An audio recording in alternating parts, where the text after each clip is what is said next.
All right, so we'll continue then. We're working upwards now. We did the grounding, and we're going to start to move up into the body. And the second chakra is located basically in the pelvic area. And so it would usually be associated with sexuality, with that kind of generative energy. But really, it's lively energy that I think for me, it's better to think of it as connecting energy. It's energy that wants to connect with things, that needs to connect with everything that's around us.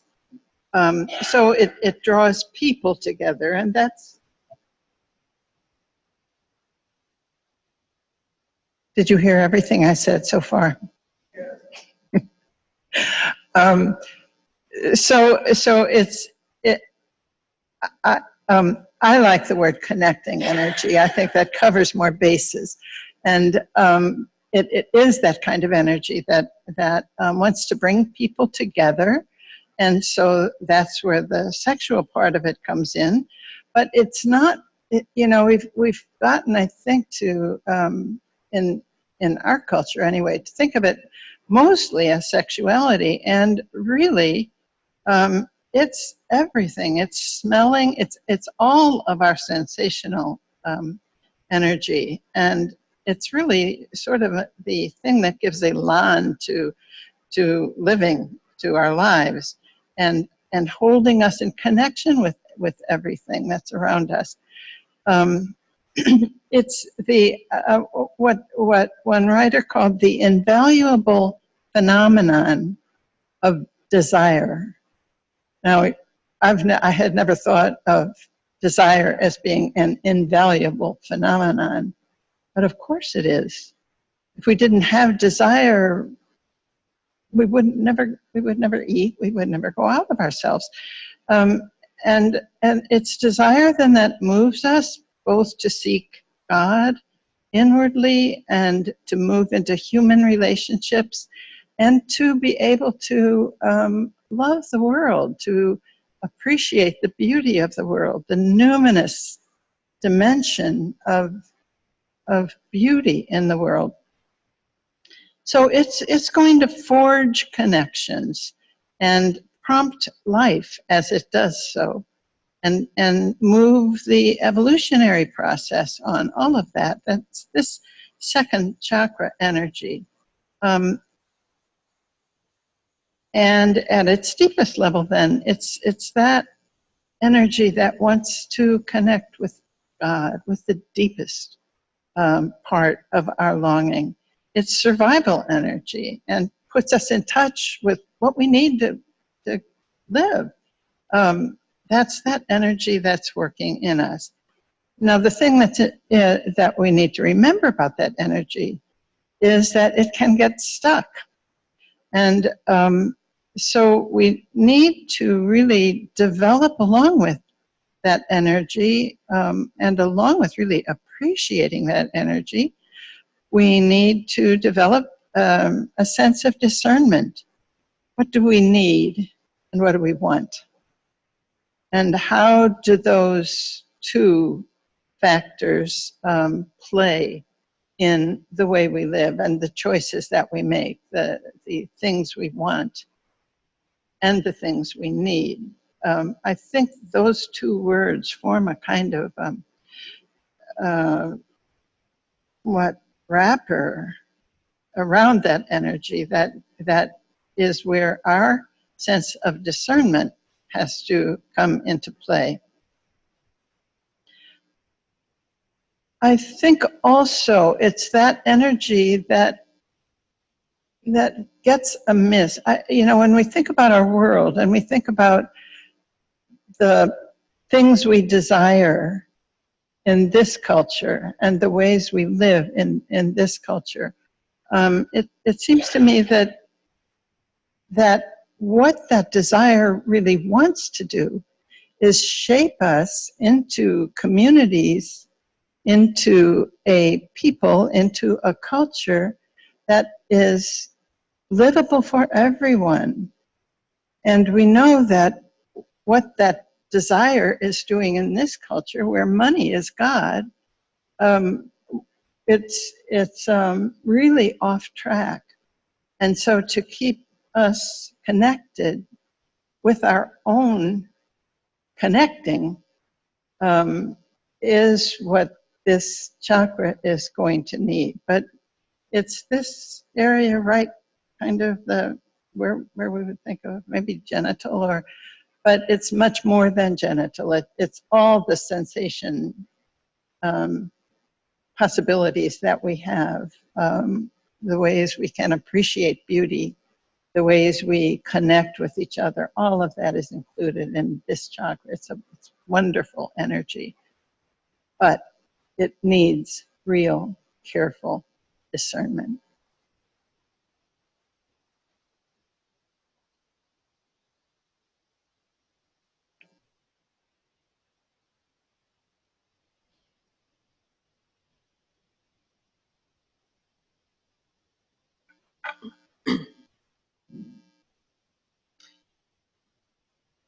The second vow is a vow of ongoing conversion toward a living communion.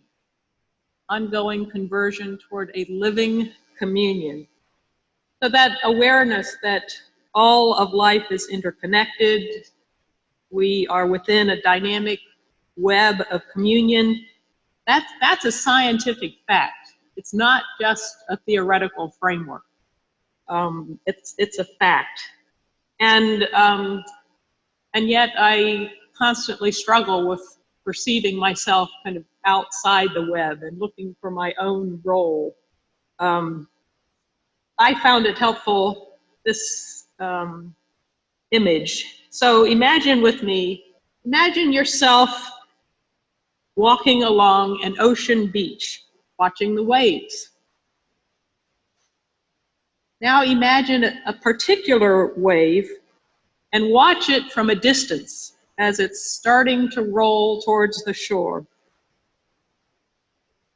As it gets closer, you see it break and form whitecaps. Now it's moving forward, spreading across the sand at your feet, even as you feel the pull of it receding and returning back into the ocean from which it came. Now, what if that wave claimed to be separate from the ocean? How would you explain to the wave that it is the ocean that sometimes the ocean takes the form of rolling waves or whitecaps or absolute stillness. When I think that I'm a separate being from the living, dynamic whole of life, I'm like that wave, thinking that it's separate from the ocean. In the Christian tradition, we describe wholeness when we acknowledge that we live and move and have our being in God. I've found the Buddhist tradition to be particularly helpful in helping me, well, I was going to say understand, but I don't understand it, but helping me to increase my awareness of emptiness and form and formlessness. So the energy of that second connecting chakra depends on being in touch with or in relationship with everything else that is a part of us and that we are also a part of. So a key question for me is, how in touch am I with my longing, with my feelings, with others, with the world around me? And what gets in the way of living in touch? So Elaine also mentioned earlier that the chakra energies aren't separate, they all connect. And so when I think about my imbalances, they connect too. So when my grounding energy, I mentioned it's my effort, you know, I'll try by trying hard. So my effort in the second chakra, the connecting energy, it's sidetracked by my responsibility. My effort in the grounding and then my responsibility in solving all of the problems of the whole, right? And I confuse responsive. So to be in touch, I need to be responsive, but I confuse responsive and responsibility. We are all responsive. How many of us today looked out at the foggy day and responded with kind of that awareness of, oh, wow, it's foggy. We as a community have been walking in the fog. Fog lifts outside. The fog is going to lift as well for us as a community, and we'll know what the next step is. We're responsive. You know, a cloudy day like this, and want to be inside and drink tea. A bright sunny day is energizing. That's because we're part of the whole. That's a sign that we're connected. But just because I'm responsive doesn't mean that everything's my responsibility, as I said. And I have to frequently remind myself that, yes, I'm essential to the whole, and everyone and everything else is too. When I look at the broader culture and the imbalances, we can see lots of ways that connecting energy is out of balance. We see it when we assume that our own nation can get ahead at the expense of other nations. We see it in addictions. Really, advertising agencies, they are experts in manipulating our true human desire for connection and promising things that will make us feel connected, make us beautiful or drive the right car and be accepted and all of those kinds of things that are false. So addictions of all kinds, it's connecting energy that has been sidetracked. We see it out of balance when we value personal independence over the good of the whole. So with this, I'm aware that we each are like a wave arising from the ocean at a particular time and place. We are each essential to the living communion of life, and everyone and everything else is too.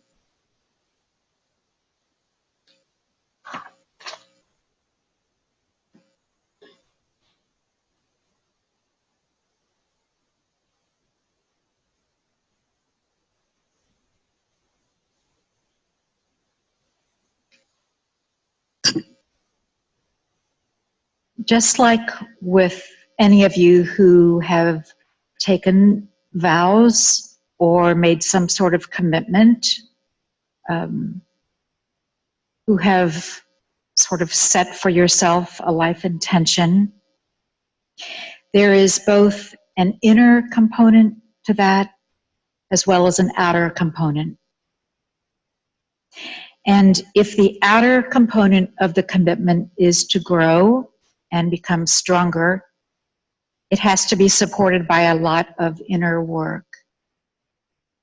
And if the inner work is to be relevant and useful, it needs to manifest in one's way of being in the world. I don't know about you, but there is a not very congenial cast of characters that live inside my head. And their intention is well-meaning. They want to keep me safe. They want to make sure I have control. They want to make sure I'm fattened on pleasure. There is the autocrat who wants her own way. There is the judge who can be as harsh on me as she can be on everybody else. There is the beggar who wants more time, more attention, more recognition, more love, more. There is the complainer, the cynic, the narcissist, the victim, the persecutor, the prostitute. They are like cats at the door. When I acknowledge them, when I accept them, when I reassure them, when I take care of them, they don't run the show. But when I am impatient with them and not compassion, they howl at me day and night. You might be surprised to know this, but these same characters show up in the real world. In fact, they have been seen here in our dining room. And they are at every community meeting. And I can hardly believe this, but they are always in church. And I see them because I sit in the back and I see all of these characters. They are daily in the news. They are in every airplane seat beside me. And I think there are a few retreatants in here. They comprise 15% of every retreat group. Sometimes I think they are stalking me. And it is as difficult to have compassion on these characters outside of me as it is to have compassion on those inside of me. There's a man named Simeon, Saint Simeon. They called him the new theologian. He lived 1,000 years ago, and he was exiled from the church because he had direct experiences of God. And one of his reflections speaks to me of this vow of ongoing conversion toward a living communion. I just want to say before I begin that when he speaks in this about body, I understand it as both my body, like my being, and the collective body that we all are. He says, "For if we genuinely love, we wake up inside Christ's body, where all our body, so mine, the collective body, where all our body, every most hidden part of it, is realized in joy. And everything that is hurt, everything that seemed to us dark, harsh, shameful, maimed, ugly, irreparably damaged, is transformed and recognized as whole, as lovely, as radiant in light. We awaken as and to the beloved in every last part of our body. And that is what I hope for through this vow of ongoing conversion toward a living communion, is to be able to welcome and bring into the fold, into the light, into the beloved, all of the dark, all of the harsh, all of the irreparably damaged in myself and in all of us, and to celebrate it as good.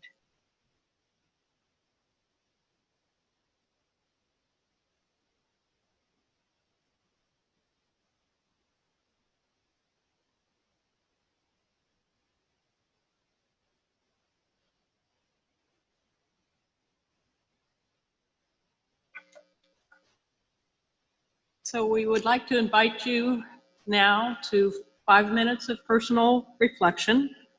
And we offer this reflection question if it's helpful to you. So think of a time when you felt alone, isolated, disconnected, lonely. What helped you to experience a sense of belonging or connection?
So we move to the next chakra, the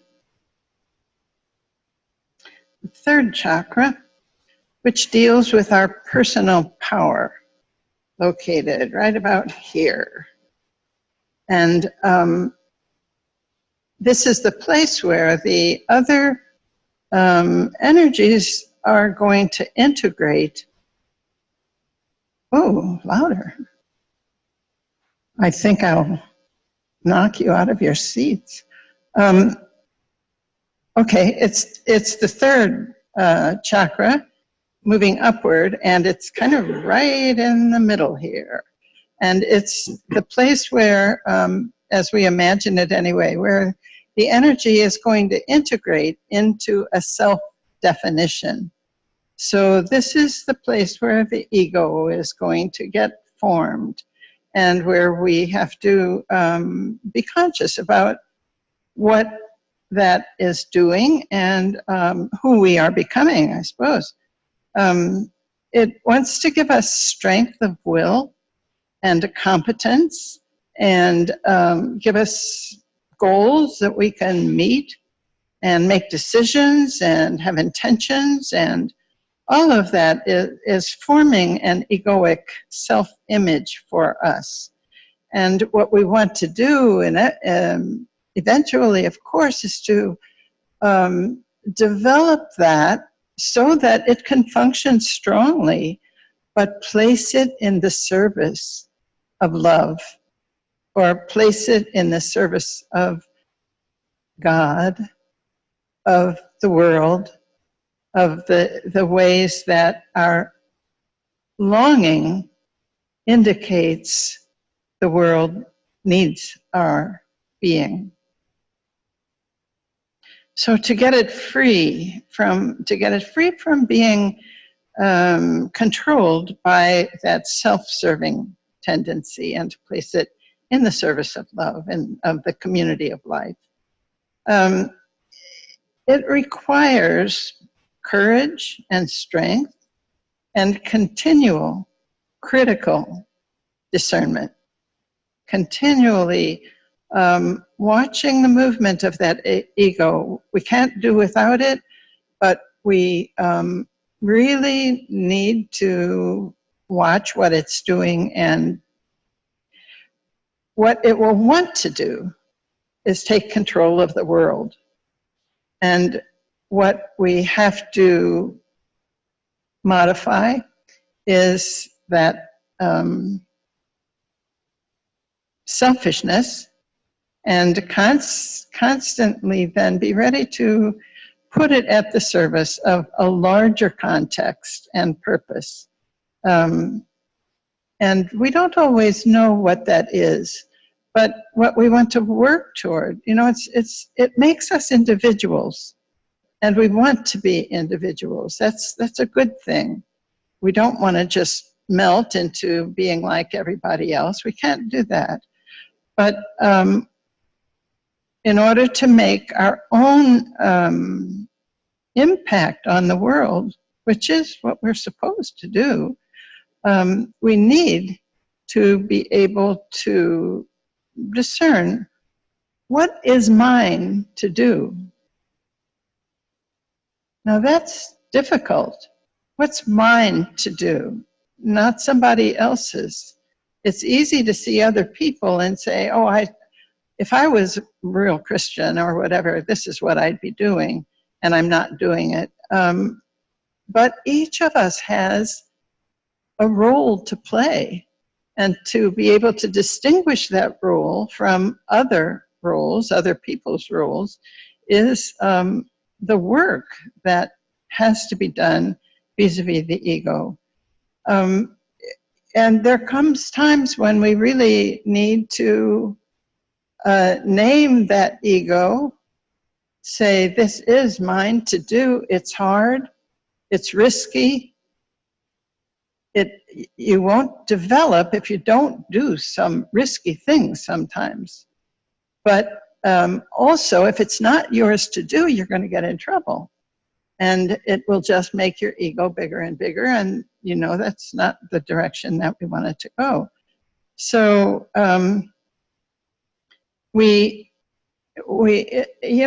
it'll be working with all of the connections that the lower chakras made.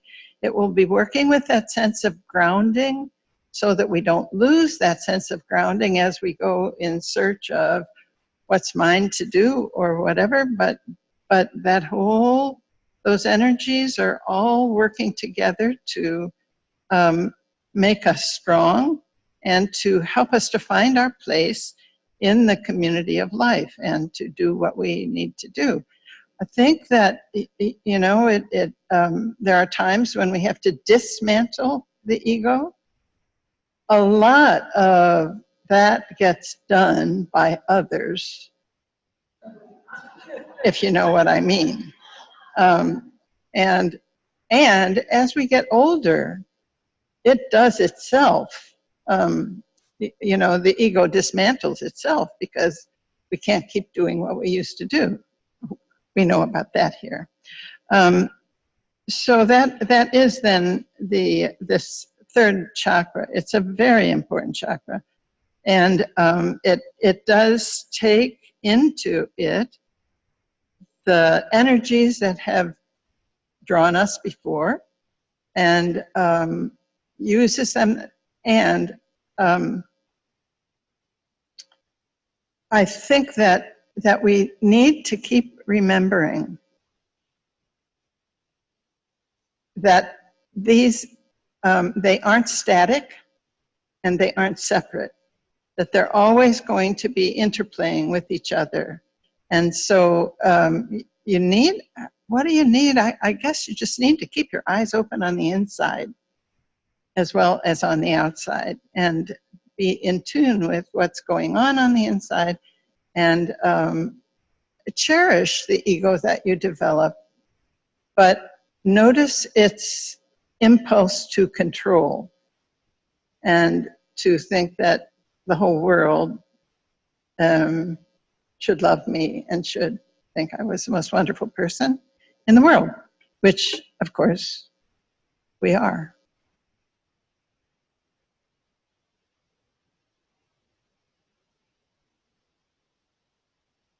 I think that's all I have to say.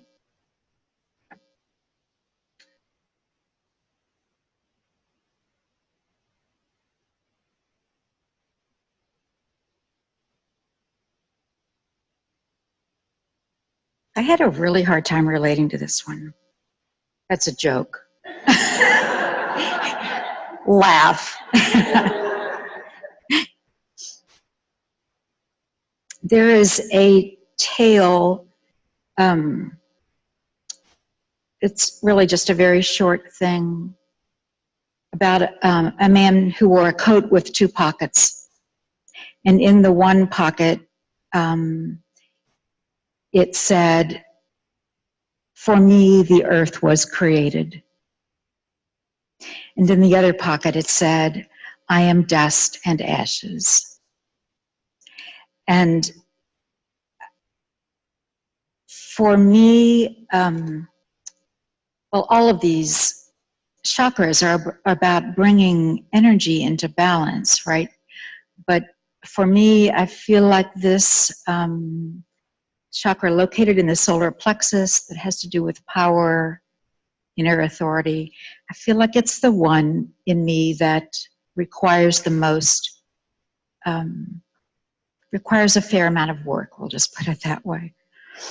I know that I can be warm and patient and generous. And I know just as well that there is a part of me that loves efficiency. And if other people are feeling resistant, I will resist them. And I'm the person of whom it can be said, when she's carrying a hammer, every problem looks like a nail. And I know that all of the harshness within me comes from a desire to push life along rather than cooperate with it. Elaine and I have sometimes exchanged this little joke. She'll say, "So how's the retreat work going?" And I'll say, "Well, it would be great if the people just wouldn't show up." And she knows exactly what I mean.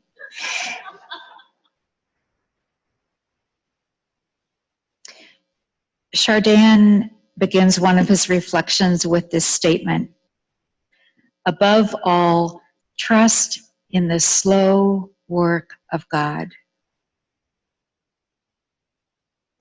One of the joys for me in preparing for this day was in pulling together some pieces on evolution that we'll be sharing this afternoon. And I was amazed over and over about how long everything took. Like billions of years for the next little whatever to come forth. Hundreds of thousands of years for, I'm going to make this up, like the fifth toe to develop. Just so much time. And I say to myself, so what's the hurry? Where are you going?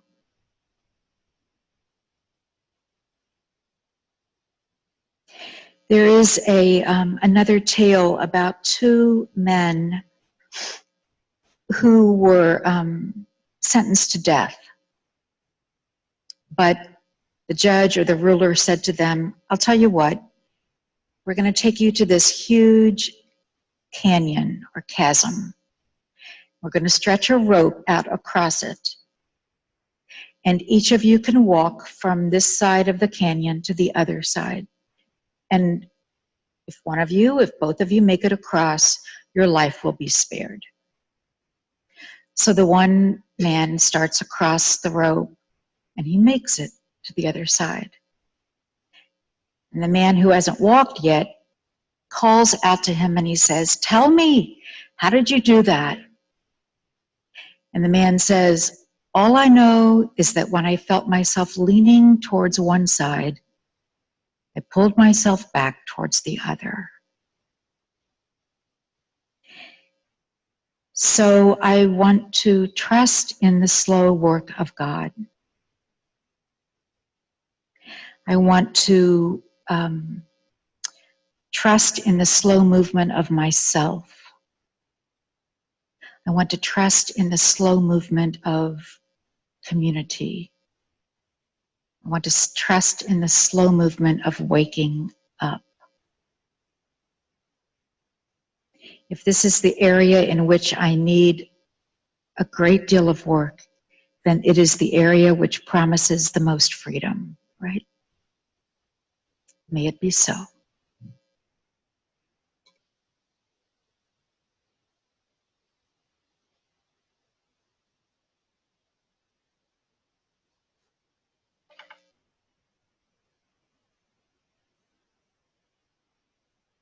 I really like it when the Spirit lets me know ahead of time what it is I'm supposed to say.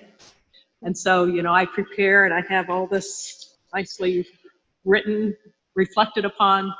And when Elaine was talking, I think what I really need to reflect on within myself became clearer. So I'm going to practice with you right now, allowing the ground under my feet to kind of shift a little bit because I'm not going to share what I had prepared. So as Elaine was talking, I remembered when I was in high school, my mother was very, very highly respected in our neighborhood and in our church. She was a teacher, she was a parent, there were many new young families, and they would come to her for advice on child rearing. And so I was kind of in on lots of conversations about child behavior and strong-willed children and all these things. And one time I asked her, well, was I a strong-willed child? And she stopped for a minute and she said, yeah, actually you were very strong-willed, but you usually wanted to do something that was good. So there's my real trap. To set my will to do things that are good has meant that I have this whole identity built around, wow, Susan does good things and gets good things done. So that question that Elaine brought up about what is actually ours to do, where is it really that I am being invited to direct my willpower, is a constant place of discernment for me. I've shared my imbalance and grounding energy around my effort and my responsibility, and then power is my need to make things happen. Good things, right? Good affirmation, make good things happen. And that difference between making things happen and allowing things to happen through me, that is my challenge with the power energy. It's allowing the power through, which means kind of looking at the water system. So, you know, if there's water pipes and they get all clogged up, the water can't flow through. Well, if within myself, there's all kinds of things that clog up the flow of the spirit through me. And so that is the kind of the constant ongoing work that I personally need to do. And I know when the power energy is getting out of balance in me, I know that place, and that part of me actually has a name. It's called my driver. So when the power energy is flowing through me, and my driver drives along quite calmly, and moving things forward, because that's what power does. We need power to move things forward. But when it gets out of balance, so my driver speeds up like a maniac and weaves in and out of traffic and ends up in a dead-end alley, you know, and I can hear some of you asking, so how's that working for you? Well, not so well. Those are the awarenesses. When I speed up, when I kind of try to push through. And of course, when I'm pushing myself, I push others and I push processes, and so that it's a great discipline for me to hold the power energy in a constructive place. Just one other thing that I'd like to share. I've been strongly influenced by a Buddhist teacher who explained the positive creative use of power. He described constructive power is when we stay really clear about our intention, so we don't lose our direction. We're clear about our intention, and then we go around the obstacles. You know how water always makes its way around something? So we stay clear in the direction we're going, and we go around the obstacles instead of trying to power through them or speed past them.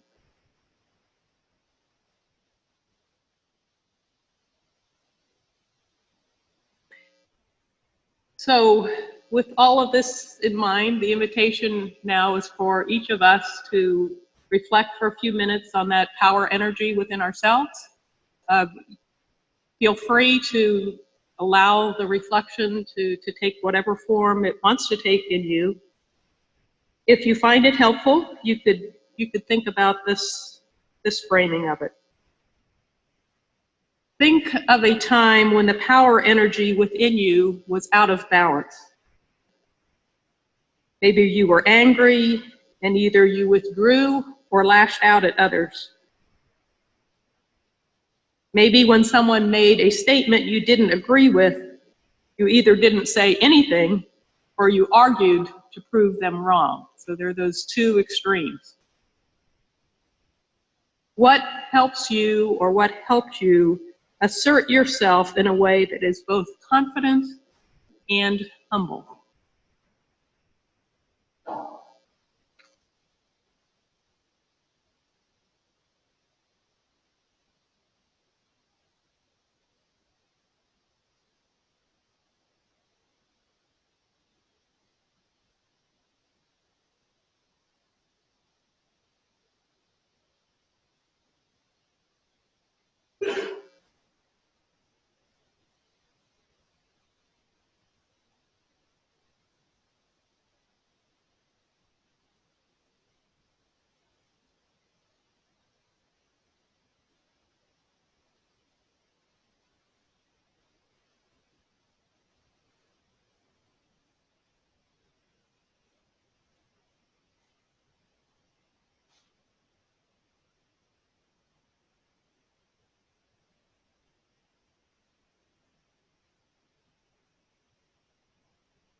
So that takes us through the 3 lower chakras.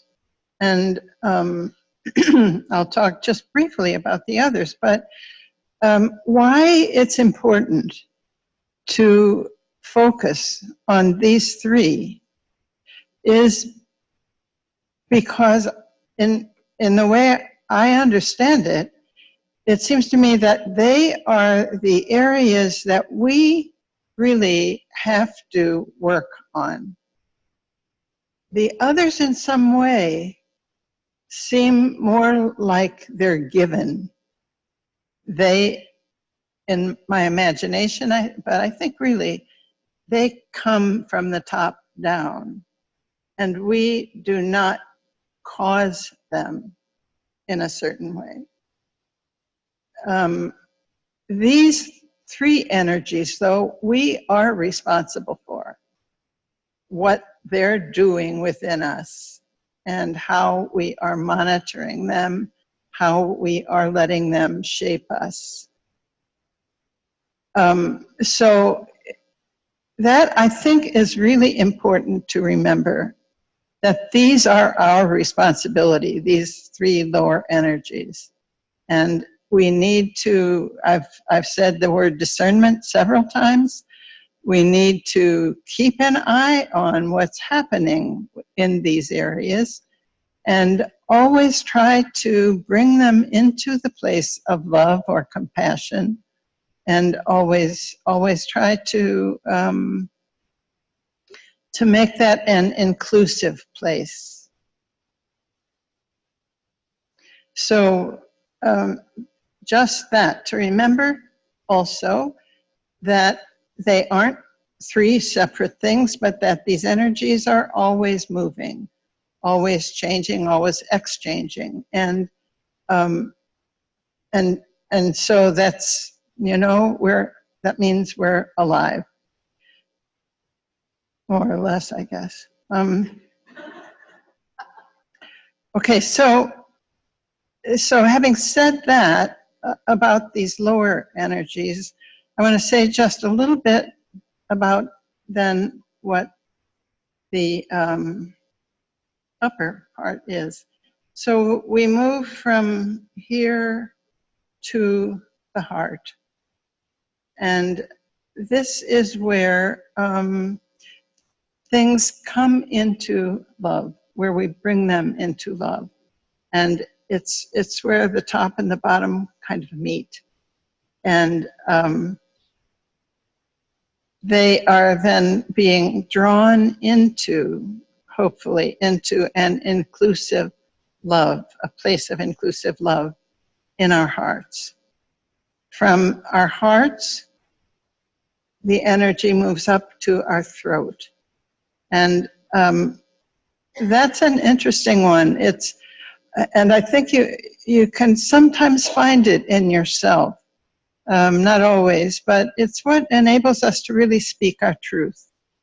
That when the inside, what I know on the inside and what I'm saying on the outside are the same thing. And not edging, not trying to make stories, but when what I say is what I really know. And I think we can sense that in ourselves sometimes, particularly when it takes some risk, particularly when we're saying something that may not be acceptable to everybody, or when you're afraid something might hurt somebody. That then you need the grounding. Do you feel the grounding? Can you kind of feel the grounding when you know you're speaking your truth, even if it's hard? But doesn't something kind of ground you, and then you say it and you know it's your truth? That there's an inner witness within us that knows when we're off and when we're on our own target. And it's that we're moving toward, that's where we come from, that we don't mess around with trying to please somebody by saying something that we know isn't true or any of that. And we have seen the consequences. We are seeing the consequences in our culture of the loss of that. And it's critical. You know, we don't know what's true news and what's false news or false facts. That's very dangerous. And so it's very important for us to pay attention to that. And that takes courage sometimes. So the heart and the throat, and then the sixth chakra is what we usually call the, what do we call it? The eye, see, it happens when you get to be as old as I am. And then you need people to tell you what you need to say. That's a help. So this is the third eye, where you see the big picture, where you have, in a certain sense, vision of what needs to be and what you need to do and so on. That that is beyond the self, where the self is not involved, but you see a bigger picture, and you can see where the culture needs to go and where the community needs to go, and where you yourself need to go. But that's the third eye, and I think wisdom is the seat here. And when a person, you know, when the person is grounded and coming from the heart and speaking the truth,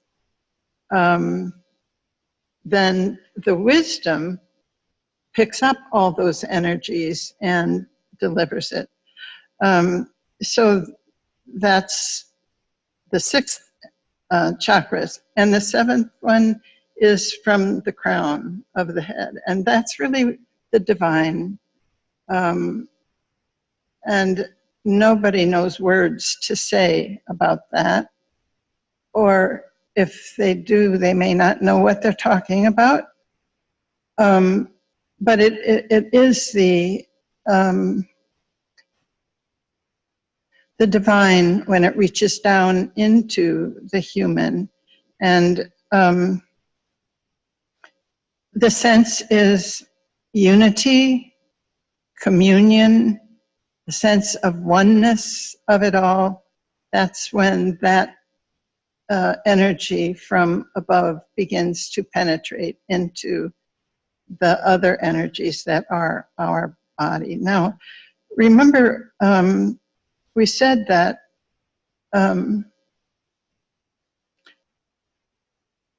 that the energy is really all one, and that it's always exchanging. So why then focus on 3 lower areas for making vows? Because those are the areas that we really have responsibility for. The others develop as we are working. And if we can bring that all together, and if we're opening the pores, if we're remembering that we are just energy, blobs of energy, just dense energy. But can you sometimes just open your pores? Imagine opening your pores. Imagine becoming energy. And think of how you blend with the atmosphere around you. Think of whether that's coming out as gentle, as communicative, as open, or whether it's coming out as tension, whether it's coming out as hard, mean, even any of those. I mean, sometimes check out your energy and see how it feels as you kind of loosen your control over your blob and let it kind of just open out. I think that's all that I have to say. The divine, our God, is ready to penetrate all of it, is penetrating all of it as we are sitting here. And to allow that to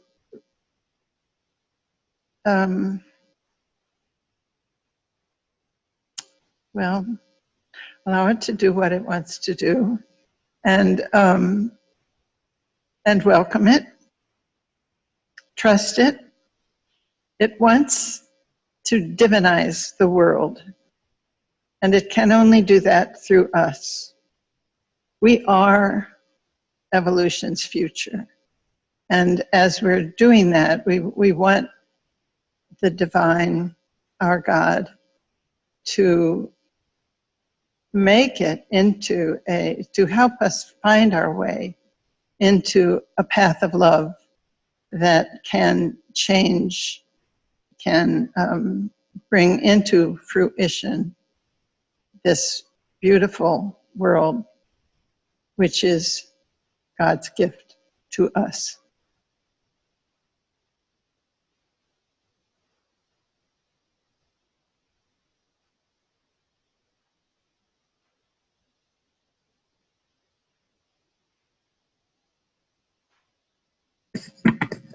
Wow, this has been a very rich and full morning. We've had time to remember and to renew our own response to the invitations that fill our hearts. However we name the vows that we have professed, we're responding to that divine longing, and we're united in our faithful response. We go now to share a meal in a beautiful dining room, a time to be nourished in body and in spirit, certainly a time of giving thanks. We will gather again this afternoon at 2:30 for the commitment celebration of Joanne and Susan. And so I invite you, we're going to sing the final song where again, we can unite our voices to unite our longing as we pray for justice and mercy and courage and comfort. So I invite you to stand and join as we sing in the final song that's in your booklet.